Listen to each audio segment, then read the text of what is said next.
Twinkl Original, A Tale of Two Feathers.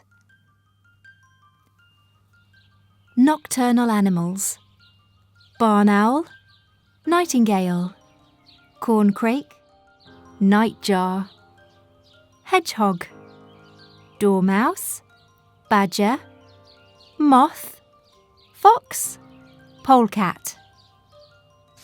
One starry night, Otis Owl was sitting high in the trees, hunting for a tasty mouse.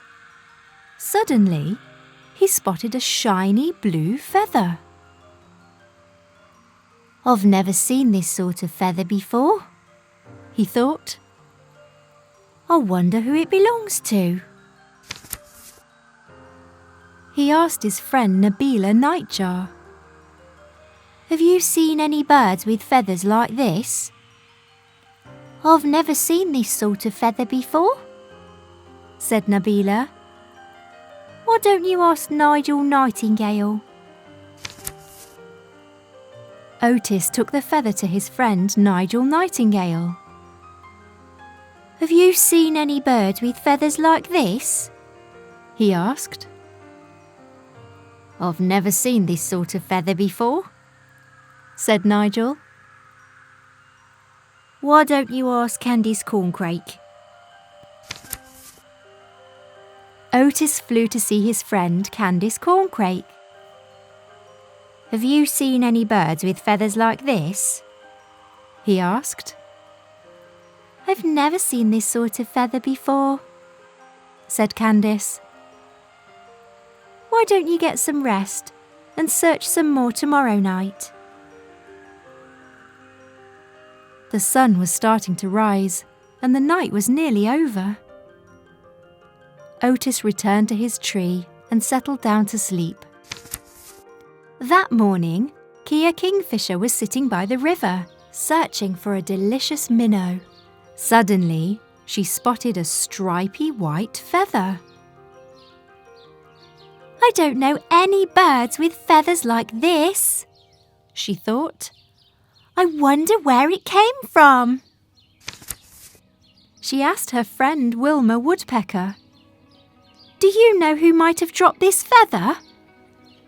"I don't know any birds with feathers like this," said Wilma. "Why don't you ask Billy Bluetit?" Kia took the white feather to her friend Billy Bluetit. "Do you know who might have dropped this feather?" she asked. "I don't know any birds with feathers like this," said Billy. "Why don't you ask Bertie Bullfinch?" Kia flew to see her friend Bertie Bullfinch. "Do you know who might have dropped this feather?" she asked. "I don't know any birds with feathers like this," said Bertie. "Why don't you get some rest and search some more in the morning?" The sun had begun to set, and the day was nearly over. Exhausted, Kia settled down on a branch to rest. The sun disappeared and the forest became dark. Otis woke up, ready for another night of searching for the mysterious bird. He stepped out of his nest and was met by the most unusual sight. Right in front of his beak, sitting on his very own branch, was a bird with shiny blue feathers. "It's you!" Otis hooted. "What? Who?" shrieked Kia.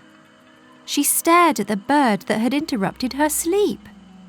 It was a bird with stripy white feathers. "Oh, it's you! I've been looking everywhere for you," the two birds said at the same time. "What are you doing out at night?" asked Kia.